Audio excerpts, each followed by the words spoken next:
السلام علیکم ورحمۃ اللہ وبرکاتہ۔ ان الحمد للہ والصلاة والسلام علی رسول اللہ وآلہ وصحبہ ومن والاه۔ اعوذ باللہ من الشیطان الرجیم۔ وَلَئِن سَأَلْتَهُم مَّنْ خَلَقَ السَّمَاوَاتِ وَالْأَرْضَ لَيَقُولُنَّ اللَّهُ۔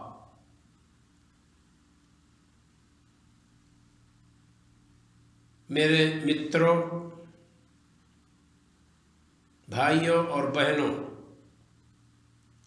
جو ٹاپک لے کر کے میں آپ کی خدمت میں حاضر ہوں، جسے میں آپ کے گوشے گزار کرنا چاہتا ہوں، وہ ہے هل عند مخالفة الكفیل وترک العمل تجد الاجر۔ مثال کے طور پر آپ سعودیہ کے اندر ہیں،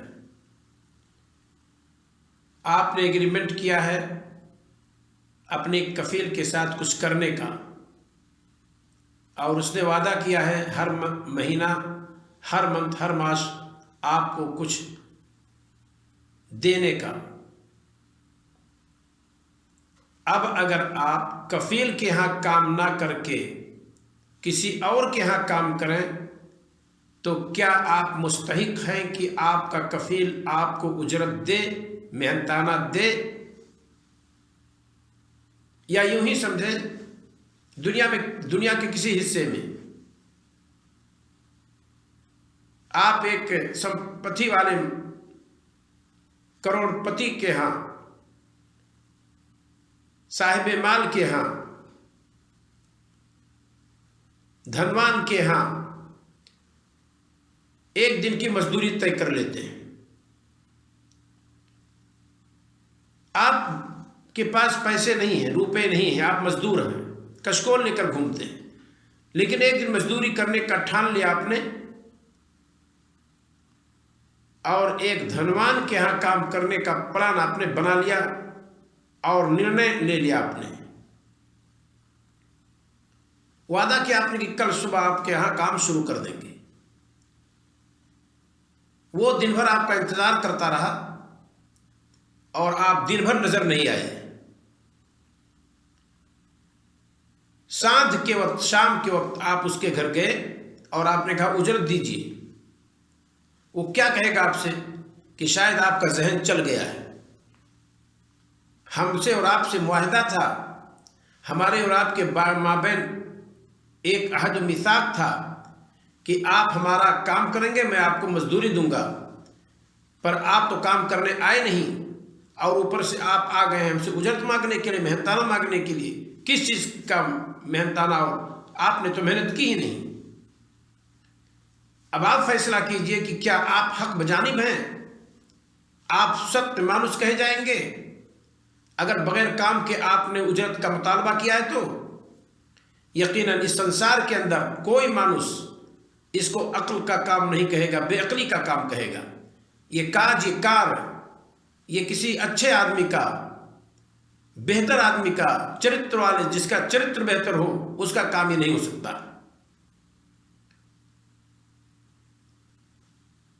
تو یہاں ایک انسان دن بھر کی مزدوری اگر آپ کو نہیں دے سکتا ہے کام نہ کرنے کی وجہ سے، تو کیا ہم نے اور آپ نے یہ سمجھا ہے کہ جس ہمارے پربھو نے، جس ایشور پرمیشور نے ہمیں اور آپ کو بنایا ہے، رچا ہے، پیدا کیا ہے، اپنی پوجا پاٹ کے لیے، اپنے پرارتھنا کے لیے، ہم نے اس سے وعدہ کیا ہے، ہم سے اس نے پوچھا ہے کہ میں کیا تمہارا پالن ہار نہیں ہوں؟ ہم نے اور آپ نے کہا ہاں، آپ ہمارے پالن ہار ہیں۔ تو جب پالن ہار ہمارا وہ ہے، رب ہمارا وہ ہے، کھلاتا وہ ہے، پلاتا وہ ہے، پوری کائنات کے اندر، پوری سنسار کے اندر الٹ پھر وہ کرتا ہے، بچہ وہ دیتا ہے، دوڑ بھاگ کی طاقت وہ دیا ہے، گھر بنانے کی طاقت وہ دیا، زمین پہ چلنے کی طاقت وہ دیا، یہ بلند بالا پروت پر چڑھنے کی طاقت اس نے ہمیں اور آپ کو فراہم کی۔ تو پھر ہمیں اور آپ کو کیا ہو گیا کہ اس کا کام نہیں کرتے؟ یعنی وہ کام کیوں نہیں کرتے جس کا ہمارا اور آپ کا معاہدہ ہوا ہے؟ ہم نے اسے رب مانا ہے، ہم نے اسے معبود مانا ہے، تو ہم اس کی پوجا کیوں نہیں کرتے ہیں؟ ہم اس کی داستہ کیوں نہیں کرتے؟ ہم اس کے داس ہیں. ہم نے اور آپ نے وعدہ کیا ہے کہ ہاں آپ ہمارے پالنہار ہیں، آپ ہمارے معبود ہیں، ہم آپ کے داس ہیں، ہم آپ کے عبد ہیں، آپ کے غلام ہیں. تو پھر ہم اپنے پرمیشور کو کیا منہ دکھائیں گے؟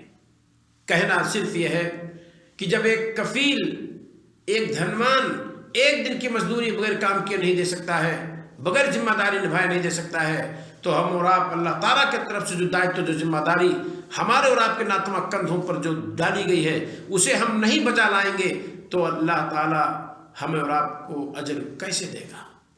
وہ ہمیں اور آپ کو سورگ کیسے دے گا؟ ہم سورگی ہم کیسے بن جائیں گے؟ بغیر کام کے ہم سورگی بن جائیں گے؟ یہ تو عجیب سی بات ہے. ذرا دیکھیے اللہ رب العالمین نے فرمایا وَلَئِن سَأَلْتَهُم مَّنْ خَلَقَهُمْ لَيَقُولُنَّ اللَّهُ فَأَنَّىٰ يُؤْفَكُونَ.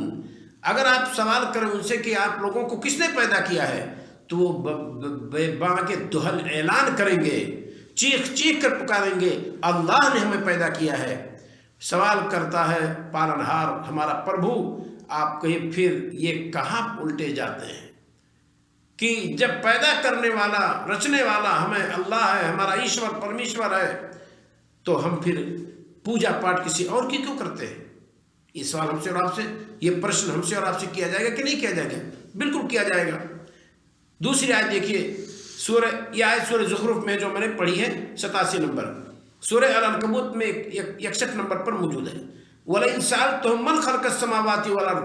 اگر آپ پوچھیں ان سے کہ آسمانوں کو اور زمین کو کس نے پیدا کیا ہے، وَسَخَّرَ الشَّمْسَ وَالْقَمَرَ، اور یہ سورج اور چاند کو کس نے مسخر کر دیا، کس نے آپ لوگوں کے تابع کر دیا کہ سورج آپ کو گرمی اور روشنی پہنچائے اور چاند اپنی چادری رات کے اندھیرے میں چادری بکھیرے، اس آکاش پہ وہ پرکاش بکھیرے، یہ آپ کے جو تابع کر دیا ہے، کس نے کر دیا ہے؟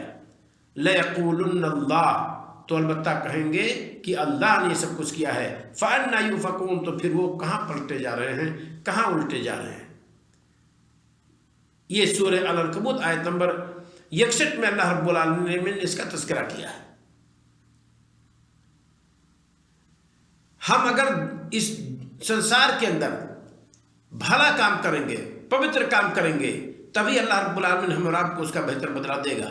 ذرا دیکھیے، قُلْ أَغَيْرَ اللَّهِ أَبْغِي رَبًّا، آپ کہیے کیا اللہ تعالیٰ کے علاوہ ہم کسی کو رب تلاش کروں؟ وَهُوَ رَبُّ كُلِّ شَيْءٍ، جبکہ وہ ساری چیز کا پروردگار ہے.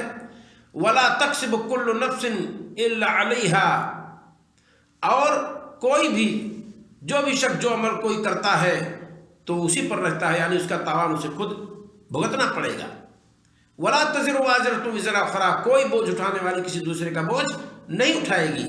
ثُمَّ إِلَىٰ رَبِّكُمْ مَرْجِعُكُمْ، پھر تم لوٹنے والے ہو اپنے رب کی طرف، یعنی تمہارا واپس ہونا ہے اپنے پروردگار کی طرف. فَيُنَبِّئُكُمْ بِمَا كُنْتُمْ فِيهِ تَخْتَلِفُونَ، پھر وہ تمہیں باخبر کر دے گا اس کے بارے میں جس میں تم اختلاف برپا کیے ہوئے ہو اور آپس میں کھینچا تانی کرتے ہو. تو قرآن مقدس کا یہ اعلان ہمیں اور آپ کو بتلاتا ہے کہ جب تک ہم اللہ رب العالمین کی پرستش، اس کی پوجا، اس کی عبادت سادھنا نہیں کریں گے، اس وقت تک اللہ رب العالمین ہم سے اور آپ سے راضی نہیں ہوگا، ہم سے پرسن نہیں ہوگا، اور ہمیں اور آپ کو بیکنٹھ نہیں بھیجے گا، ہمیں اور آپ کو سورگ نہیں دے گا، اس میں کوئی شک نہیں. اور دیکھیے، قُلْ مَن يَرْزُقُكُم مِّنَ السَّمَاوَاتِ وَالْأَرْضِ، آپ ذرا پوچھئے کہ آسمانوں سے اور زمین سے تمہارا روزی رسا کون ہے؟ روزی کون دیتا ہے؟ یہ دان پر کون دیتا ہے؟ قُلِ اللَّهُ، کہہ دیجئے اللہ. وَإِنَّا أَوْ إِيَّاكُمْ لَعَلَىٰ هُدًى أَوْ فِي ضَلَالٍ مُّبِينٍ. غور کیجئے، اللہ رب العالمین نے کیا فرمایا ہے؟ میں ہوں یا آپ ہوں، اگر ہم اللہ رب العالمین کی عبادت کو چھوڑ کر کے کسی اور کی پوجا پاٹ کرتے ہیں تو اس میں کوئی شک نہیں ہم اور آپ کھلی ہوئی گمراہی میں ہوں گے.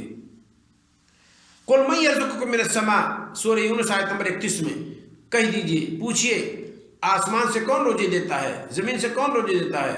أَمَّن يَمْلِكُ السَّمْعَ وَالْأَبْصَارَ، کیا وہ جو مالک ہے قوت سمع کا، قوت بصر کا، وَمَن يُخْرِجُ الْحَيَّ مِنَ الْمَيِّتِ، اور جو نکالتا ہے زندے کو مردے سے، اور نکالتا ہے مردے کو زندے سے، وَيُخْرِجُ الْمَيِّتَ مِنَ الْحَيِّ، وَمَن يُدَبِّرُ الْأَمْرَ، ذرا پوچھئے پھر کون ہے جو تدبیر کرتا ہے معاملے کی پوری دنیا کے اندر؟ فَسَيَقُولُونَ اللَّهُ، تو ان قریب وہ کہیں گے کہ اللہ۔ فَقُلْ أَفَلَا تَتَّقُونَ، تو پھر ڈرتے کیوں نہیں؟ پھر پروردگار کے حکام کو، سندیش کو مانتے کیوں نہیں؟ اس کے پریے رسول کے بانی کو مانتے کیوں نہیں؟ اس کے آخری سندیشتہ، آخری پیغمبر محمد صلی اللہ علیہ وسلم کو آپ مانتے کیوں نہیں؟ یہ سوال کیا جا رہا ہے رب العالمین کی طرف سے۔ ذرا دیکھیے، اور وَلَئِن سَأَلْتَهُم مَّنْ خَلَقَهُنَّ وَلَئِن سَأَلْتَهُم مَّنْ خَلَقَ السَّمَاوَاتِ وَالْأَرْضِ، اور اگر آپ پوچھیں کہ آسمان اور زمین کو کس نے پیدا کیا ہے، لَيَقُولُنَّ اللَّهُ، تو کہیں گے کہ اللہ نے پیدا کیا ہے۔ قُلْ أَفَرَأَيْتُم مَّا تَدْعُونَ مِن دُونِ اللَّهِ، ذرا آپ بتائیں جسے تم پکارتے ہو اللہ کے علاوہ، ان ارادنی اللہ بضر، اگر اللہ تعالیٰ میرے ساتھ کسی نقصان کا پلان بنائے، ارادہ کرے، حل ہن کاشفات الضر، یہ دیوی دیوتا جس کو تم پوجتے ہو، لاکھوں کروڑوں کی شکل میں بنا کر کے پوجتے ہو، جپتے ہو صبح شام، اگر اللہ رب العالمین مصیبتیں لانا چاہے تو ان مصیبتوں میں سے ایک مصیبت ہٹا سکتے ہیں، او ارادنی برحمہ، یا یہ کہ اللہ رب العالمین میرے ساتھ کسی رحمت کا اگر پلان بنائے، حل ہن ممسکات رحمتی، تو کیا یہ تمام دیوی دیوتا جن کو تم پوجتے ہو یہ اس کی طرف سے آنے والی رحمت کو روک سکتے ہیں؟ قل حسبی اللہ، کہہ دیجئے مجھے اللہ کافی ہے، علیہ یتوکل المتوکلون، اور اسی پر بھروسہ کرتے ہیں بھروسہ کرنے والے۔ سورہ الزمر آیت نمبر 38 کے اندر موجود ہے۔ تو میرے بھائیوں، میرے پیریو، صرف کہنا یہ ہے کہ اگر اللہ رب العالمین نے ہمیں اور آپ کو پیدا کیا ہے، اپنی عبادت کے لیے پیدا کیا ہے، ہمیں اور آپ کو اپنی پوجا پاٹ کے لیے پیدا کیا ہے، تو ہم اپنا مقصد وجود سمجھیں اور سمجھنے کی کوشش کریں۔ اگر ہم نہیں سمجھیں گے تو ہمارا اور آپ کا بڑا نقصان ہوگا۔ جب ہم پوچھتے ہیں کہ آپ کو کس نے پیدا کیا تو آپ نے کہا اللہ۔ جب ہم پوچھتے ہیں کہ روزی آپ کو آسمان زمین سے کون دیتا ہے تو آپ کہتے ہیں اللہ۔ ہم پوچھتے ہیں اگر کہ آپ کو مارتا جلاتا کون ہے تو آپ کہتے ہیں اللہ۔ ہم پوچھتے ہیں کہ آپ کو بیماری سے شفا کون دیتا ہے تو آپ کہتے ہیں اللہ۔ پھر آپ عبادت کیوں نہیں کرتے اس کی، جو آپ کو سانس دے، جو آپ کو کھلائے پلائے، یہ بہتر سے بہتر آپ کو بدن میں دے، اس کے باوجود آپ اللہ رب العالمین کی پرستش نہ کریں، کوتاہی کریں، تو غلطی، اس میں کوئی شک نہیں۔ اور ذرا دیکھیے، وَلَئِن سَأَلْتُهُم مَّن نَّزَّلَ مِنَ السَّمَاءِ مَاءً، اگر آپ سوال کریں کہ آسمان سے بارش کس نے نازل کی ہے، فَأَحْيَا بِهِ الْأَرْضَ، پھر اس کے ذریعے سے زمین کو زندہ کیا، مِن بَعْدِ مَوْتِهَا، اس کے مرجھا جانے کے بعد، خشک ہو جانے کے بعد، لَيَقُولُنَّ اللَّهُ، تو کہیں گے اللہ یہ سب کرتا ہے۔ قُلِ الْحَمْدُ لِلَّهِ، کہہ دیجئے تمام تعریف اللہ تعالیٰ کے لیے، بل اکثرهم لا يعقلون، بلکہ ان کی اکثریت عقل نہیں رکھتی ہے۔ سورہ عنکبوت آیت نمبر 63 کے اندر یہ بات موجود ہے۔ تو یہاں غور کرنا ہمیں اور آپ کو کہ یہ ساری چیزیں جو ہم اور آپ جانتے ہیں کہ سب کچھ کرنے والا اللہ تعالیٰ ہے، اور روئے زمین کا ایک سوکھا پتا بھی اللہ تعالیٰ کی اجازت کے بغیر گرنے والا نہیں ہے، تو پھر ہم اللہ تعالیٰ کو کیوں نہیں بھجتے، پھر ہم اللہ تعالیٰ کو کیوں نہیں سوچتے، پھر ہم اللہ تعالیٰ کے دودھ، اس کے آخری سندیشتہ پیغمبر محمد صلی اللہ علیہ وسلم کی بانیوں کی طرف دھیان کو نہیں دیتے؟ یہ ہم سب کی ذمہ داری ہے۔ آخر میں دعا ہے کہ اللہ رب العالمین ہمیں اور آپ کو مولا جب تک اس دنیا کے اندر رکھے، نیک عمل کرنے کی توفیق عطا فرمائے، اور اسلام دھرم کو اور اسلام دھرم کو لانے والے پیر نبی محمد صلی اللہ علیہ وسلم کو اچھی طرح سے ان کی جیونی، ان کی سیرت اور ان کی حیات کو ہمیں اور آپ کو پڑھنے کے اللہ رب العالمین توفیق عطا فرمائے۔ السلام علیکم ورحمۃ اللہ وبرکاتہ۔